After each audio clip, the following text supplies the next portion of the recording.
C-O-S. The Abbott and Costello program, brought to you by Camel, the cigarette that's first in the service according to actual sales records. See if your throat and your taste don't make Camel a first with you, too. Find out for yourself. Listen to the happy rhythms of Freddie Rich and his orchestra, the swingy songs of Connie Haynes. And with Halloween fast approaching, we remind you of the time Frankenstein met Dracula and said,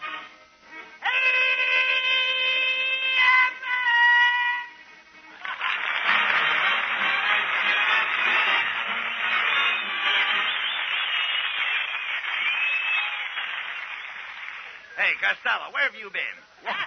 Where have you been? Why are you all dressed up tonight? Oh, Abbott, I just came from my cousin Corporal Hugo Costello's wedding. Oh, so your cousin Hugo finally got married, eh? Yeah. Who did you marry? Who did he marry? Yeah. He married a woman. You dummy, of course he married a woman. Who ever heard of anybody marrying a man? My mother did. Oh, no. Talk sense. Did your cousin Hugo have a military wedding? It must have been. Her father was carrying a gun. Well. Well, I hope Hugo will be very happy. I think he will, Abbott. Marriage is so romantic. So it Just is. think, his ration books, her ration books, Yes. lying side by side on the kitchen table. Yes. That is. Side by side. Side by side. Ration books. That is romantic. Ration books side by side. Yes. That's the biggest hole I'm going to drill right here. All right, wait a minute. There's no more, I'll guarantee you. Hey, wait a minute. Look. Either you do or you don't. All right, look, Lou. Look, by the way, who gave the bride away, Costello? Huh? Who gave the bride away? Well, let me see. What page are you on? No, never. Who gave the bride away? That's what I said. Don't you know? It's your own cousin. Nobody. Nobody. No, I could have, but I cut my mouth shut. Oh, no. No, Costello. I mean, who led her down the aisle? Nobody let her. She knew the way blindfolded. Look, Costello, somebody had to lead her down the aisle to meet her spouse. To meet her what? To meet her spouse. Hugo is the spouse. Are you lost now? No. No, don't you understand? A spouse. Her spouse. Now, just a minute. Now, I wait a got minute. it. Just a minute. Hugo is her spouse. You can't call Uncle Hugo a spouse. He never touches the stuff. No, I don't. Okay. Then we'll say Hugo was the groom. That's better. He was a groom before he got married, too. Oh, now, wait a minute. How could he be the groom before he got married? He took care of the general's horse. Well, skip it. Okay. Never mind. Look, how did the bride look, Costello? Was she wearing a corsage? Abbott, how can you ask me such a thing? I'm only a young boy. Oh, now, look. I'm only asking you if the bride wore a corsage. No, with her shape, she didn't need one. No. Look, Costello, you saw the bride, didn't you? Sure. Well, what kind of clothes did she wear? Oh, she had a beautiful torso. Torso? Yep. Every bride has to have a torso. No, Costello. You mean trousseau. Did you see her trousseau? He wasn't there. No. Who wasn't there? Robinson Crusoe. No. Listen, Costello. You're talking like a kid. No, I'm not talking now. Well, listen, I'll explain it to you. When the bride came into the church, did you notice her train? What train? She drove up in a second-hand Plymouth. No. I'm talking about the train on her dress. Now, with every bridal dress, you get a train. What store is giving those away?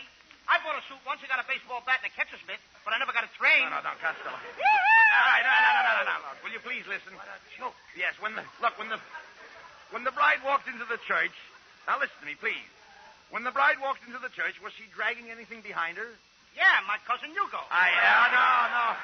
I'm talking about her dress. Did you see that long white piece of goods hanging from her dress? Oh, yeah, I saw that. Well, that was her train. That was her train? Yeah. I tripped over that thing and tore it off. You tore off her train? Yep. How did the bride look without a train? She looked like a late freight with a loose caboose.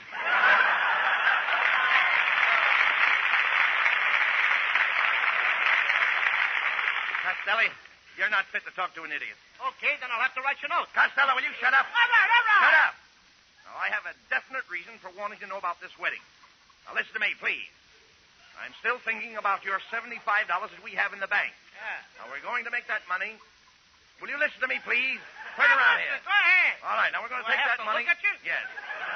We're going to take that money and open a matrimonial agency. Going to open up a matrimonial That's agency. what we're going to do. Not me, Abbott. Why I ain't not? going to be responsible for sticking guys with mother-in-laws. Oh, what's Not wrong? me. What's wrong with mother-in-laws? You know what a mother-in-law is? Yes. A mother-in-law is the Gestapo with bloomers. No. But, Costello, think what a wonderful thing it would be to bring people together. Why, marriage is a wonderful thing. Maybe, but I don't like the part where they throw the rice. They threw rice at my cousin Hugo today, and it's too messy. Oh, come. It's too messy. Rice isn't messy. It is messy when it's mixed with chop suey. Oh, nonsense. Weddings are beautiful. Don't you like the old-fashioned unions? No, they itch me all over. No, cut that out. Please. Your underwear doesn't fit our conversation. My underwear will fit anything. My underwear will fit anything, except me. All right, look. Where am I? I don't know where you're at. Costello, there's no use arguing. I've made up your mind. Well, you always do. Now, look, here. We're going to take your $75 and open a matrimonial agency. Now, look, you know we can make a fortune by uniting people in bonds of matrimony? The bonds of matrimony? Sure. Are they anything like war bonds? No, matrimony has nothing to do with war. That ain't the way I heard it. And besides, Abbott, where are we going to get any customers? A guy has to be making a lot of money nowadays in order to get married. Oh, that's ridiculous. Do you know what I was getting when I was married? Do I know what you was getting when you got married? Yes. No, and I'll bet you didn't either. No, I didn't. Get out of here.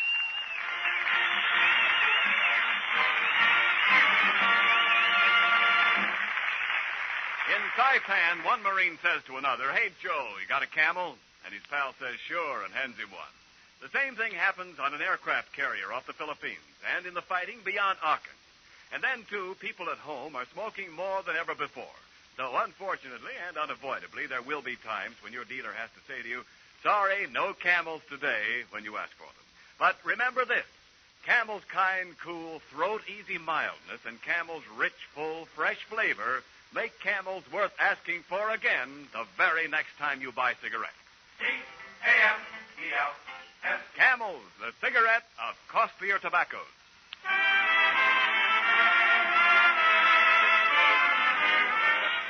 Inspired by Lou Costello's matrimonial venture, Freddie Rich and his musical matchmakers play The Very Thought of You, featuring the trumpet of Paul Giles.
Well, Costello. Well, here we are in our own office. Well, yeah, here we are. Hello, Ken. How are you? Ken. Come over here a minute, Ken. How you been? You've got something to say to the folks, haven't you, I Ken? have something to say to the You know, folks? why not tell the folks right from our office? Well, now, I don't have anything to say right Well, then here. get away from the What are mic. you doing in the office? This is a brand new Abbott, office. Continue. Yes. How do you like the office, Lou? How do I like the office? This is our new matrimonial agency. Everything is laying around the office here. Yeah. Look, Abbott, What? who painted our names on those office doors? I did. You did, huh? You see, on my door it says Bud Abbott, senior partner, and your door says Lou Costello, Jr. I don't like the way you spell junior. What do you mean? Janitor. Looks like I'm gonna clean up in this business. Oh, come on, Costello. Answer the phone. It might be a reply to the matrimonial ad that I put in the papers this morning. Hello. Abbott and and Costello's Matrimonial Agency. If you furnish the money, we'll get you a honey. Say, do you think you could find me a wife? You see, I've got to have a wife. I've got $2 million. I'll give the girl $1 million, and I'll give you $1 million for your fee. $1 million for me? Oh, boy. Come right over to the office. I can't come over. They won't let me out of here. But I'm all right, I tell you. I'm all right. Hey, Abbott, what paper did you put that ad in? The Hardware Journal. I thought so. One of the nuts just called up. I'm looking for a man. I've got to have a man. I must have a man. I tell you, I must have a man. Lady, put me down! Just a minute, miss. What can we do for you? All my life I've been looking for the ideal man, and at last I found him. I love this little fat boy. Oh, speak to me, my chubby little Romeo. Tell me that you love me. Speak to me. Speak to me. Why don't you say something? I can't. You're standing on my chest. Get up! Oh, you wonderful man. Take me in your arms, my little fat boy, and say that I am beautiful. Go ahead, say it. I don't want to. Oh, please say it. Say that I am beautiful. Okay. I am beautiful. Look, Look, madam, we'll find a husband. Look, we'll find a husband if you'll just answer a few questions. Now, have you ever been married before? Oh, yes. I was happily married for 15 years, but 7 years ago my husband disappeared. I'm afraid the poor man is dead. Costello, just look at this poor woman. Yeah. Her husband is dead. I am looking at her. He isn't dead. He's hiding. Now get her out of here, Abbott. Look, Abbott, please. What kind of a business did you get me into? First, a crazy guy calls up, and then a dame tries to run away with me. I'm going back to my old racket, raising pigs. Raising pigs? Yes, sir. I buy pigs in the fall for $2. I fatten them up and sell them in the spring for $2. Wait a minute. You buy pigs in the fall for $2 and you sell them in the spring for $2? Sure. Well, you can't make any money that way. No, but I have the use of the pigs all winter. Uh-oh. This is probably another customer. Come in. Well, it's our friend Kissel.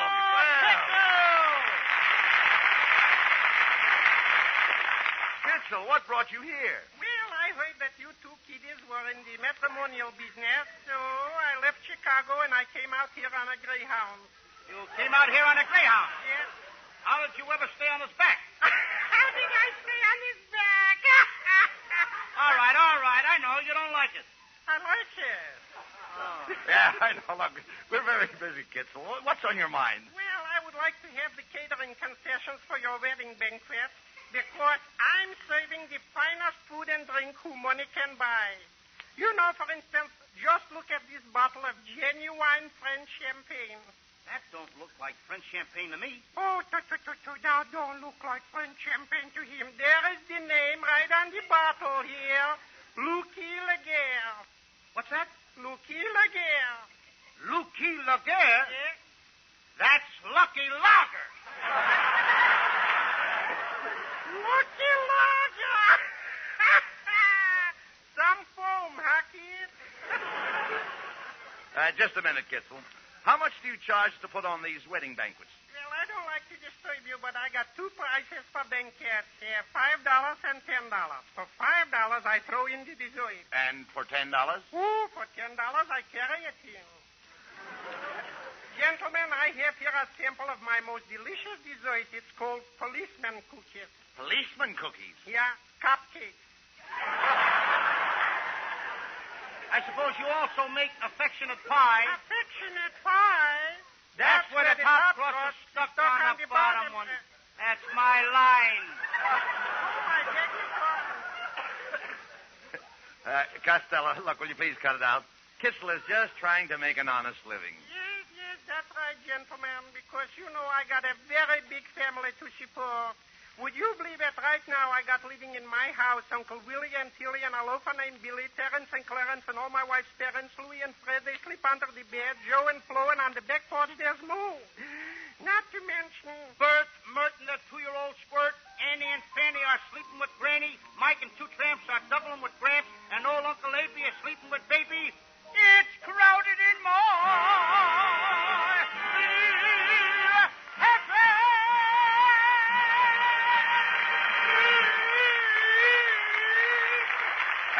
unforgettable theme song for the Abbott and Costello Matrimonial Bureau, our singing star, Connie Haynes, suggests It Had to Be You.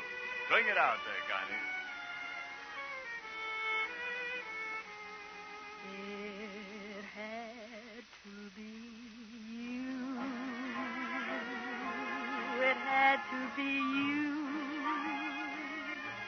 I wandered around and finally found somebody who could make me be blue, could make me be true, and even be glad just to be sad thinking of you. Some others I've seen might never be mean, might never be cross or try to be boss, but they wouldn't do. For nobody else gave me a thrill. With all your faults, I love you still. It had to be you, wonderful you. It had to be you. Some others I've seen might never be mean, might never be cross, or try to be boss, they wouldn't do. For nobody else gave me a thrill. With all your faults, I love you still. It had to be you, wonderful you. It had to be you. Yes, it'll always be. No, it'll have to be. Sure, it'll always be. No one but you.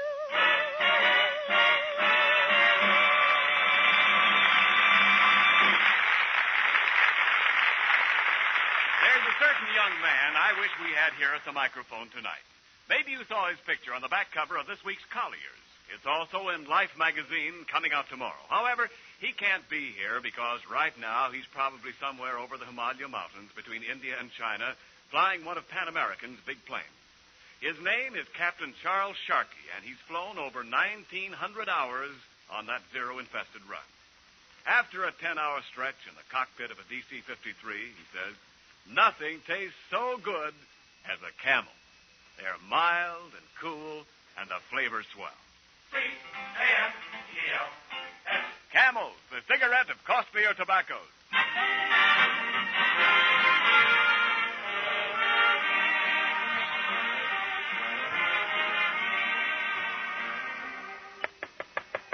Come in.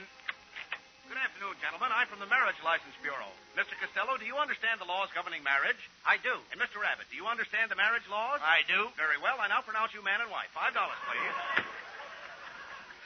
Hey, this is a fine business, Abbott. I can't understand why we haven't got any customers coming in. I put an ad in the paper this morning. How did the ad read? I don't know. Freddie Rich probably can tell you better than me. Well, I'll tell you. The ad said, gentleman with bottle of olives would like to meet a lady with a pint of gin. Object, martinis. Oh.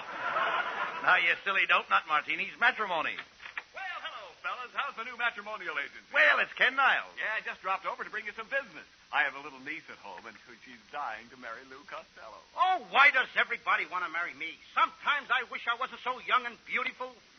And All coy, right, look. and charming, Yeah, I know all and that. debonair. Yeah, we know that. And petite. Yeah, that petite, yeah. In French, petite. Petite, all right. In Scotch, petite. Petite, all right, look. In Irish, petite. Well, let it go at that. I Look. ain't got no more. All right, well, let it go. Look, Costello. Niles' idea sounds like a good proposition. Now, has your niece got any money, Ken? Oh, yes. She inherited a very fat dowry from her mother. We don't care about her shape. Has she got any money? How dare you ask such a question, Costello? She is a Niles.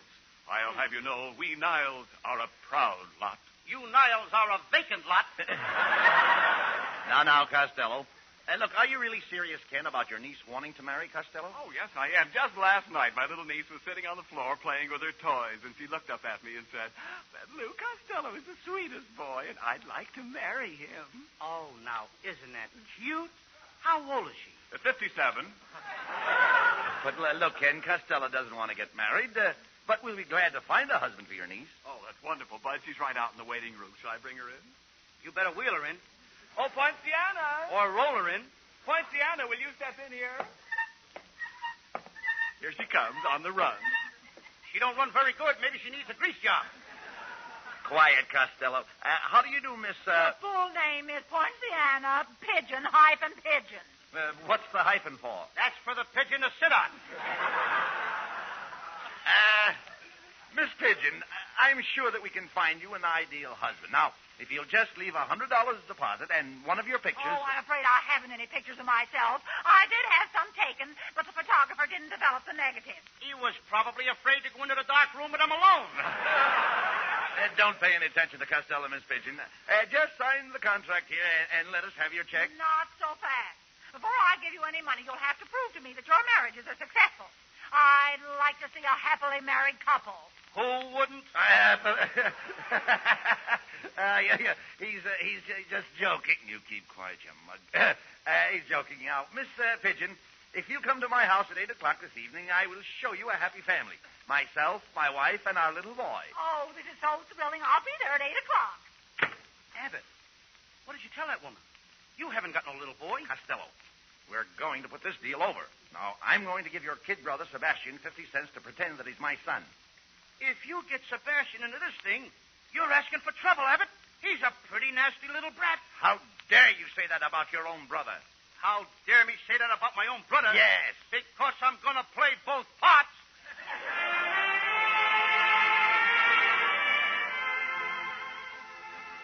Well, Abbott, I bring my little kid brother Sebastian over to play the part of your son.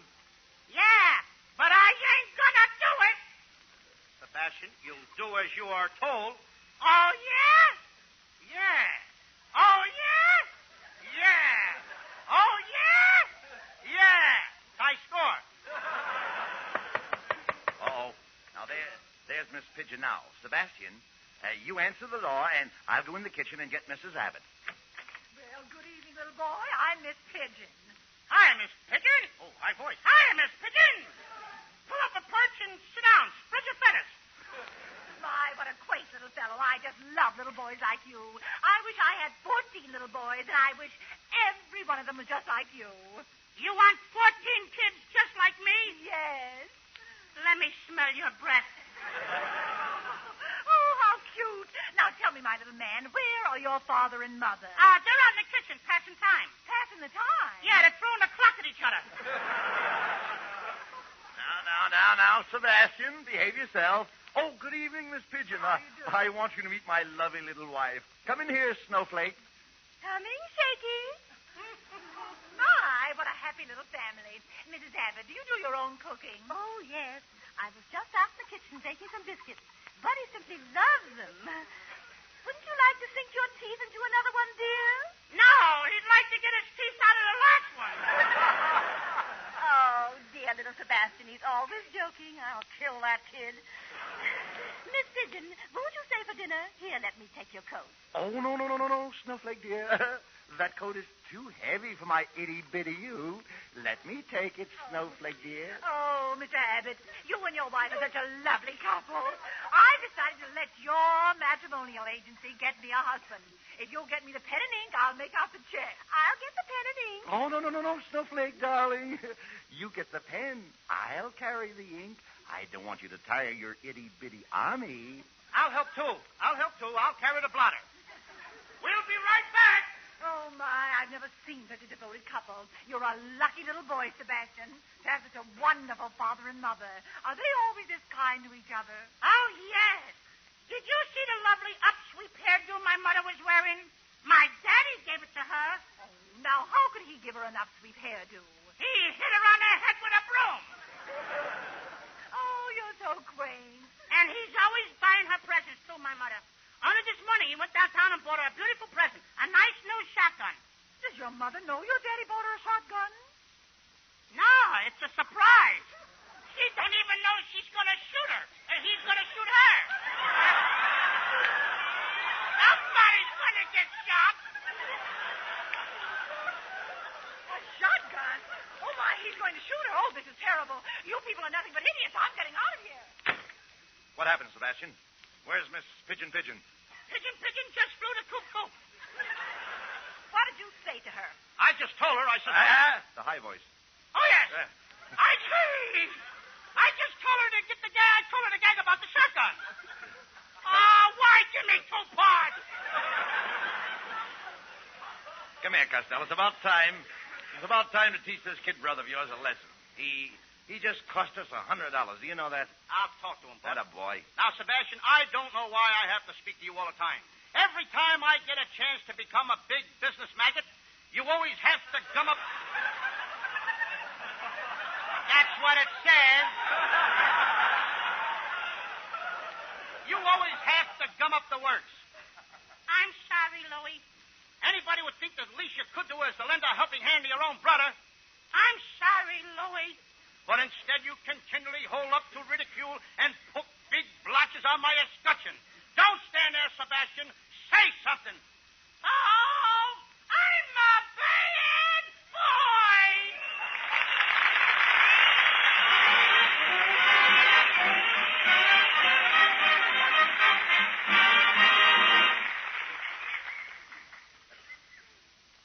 Abbott and Costello will be back with you in just a moment. Thanks to the Yanks of the Week. Tonight we salute Corporal Robert H. True of Denver, Colorado, right waist gunner on a Liberator bomber for his heroism in rescuing a combat crew member enveloped in flaming gasoline. In your honor, Corporal True, the makers of Camels are sending to our fighters overseas 400,000 Camel cigarettes.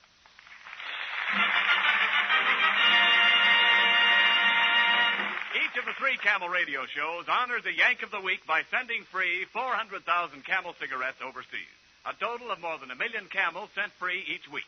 In this country, the Camel caravans traveling from camp to camp have thanked audiences of more than 4 million Yanks with free shows and free Camels. Camel broadcasts go out to the United States 3 times a week, our shortwave to our men overseas and to South America. Listen tomorrow to Jimmy Durante and Gary Moore. Monday to Bob Hawk in Thanks to the Yanks. And next Thursday to Abbott and Costello. And now here are Bud and Lou back for a few final words. Thanks, Ken. And all we want to say, folks, is bye, bonds. Buy plenty of them. Good night, everybody. Good night, everybody. Good night. Be sure to tune in next week for another great Abbott and Costello show. And remember, try Camels on your throat and your taste.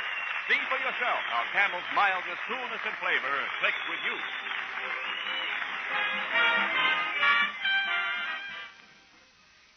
Somewhere right now, a man who's had a hard day is sitting in a soft, easy chair, ready to relax as he packs his pipe.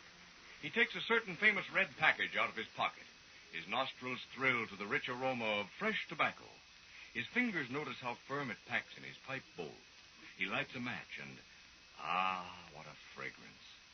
What a flavor, too. Mellow and full-bodied, but mild and so tongue-gentle. Someone near him says, "Say, that smells good. What are you smoking?" And he says, "What I always smoke, Prince Albert." Well, that man is really millions of men all over the map, because more men smoke Prince Albert than any other tobacco in the whole wide world.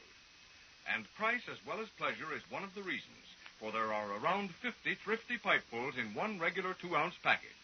Start on PA today. The Abbott and Costello show for Camel cigarettes was directed by Dick Mack, and this is Ken Niles wishing you a pleasant good night from Hollywood.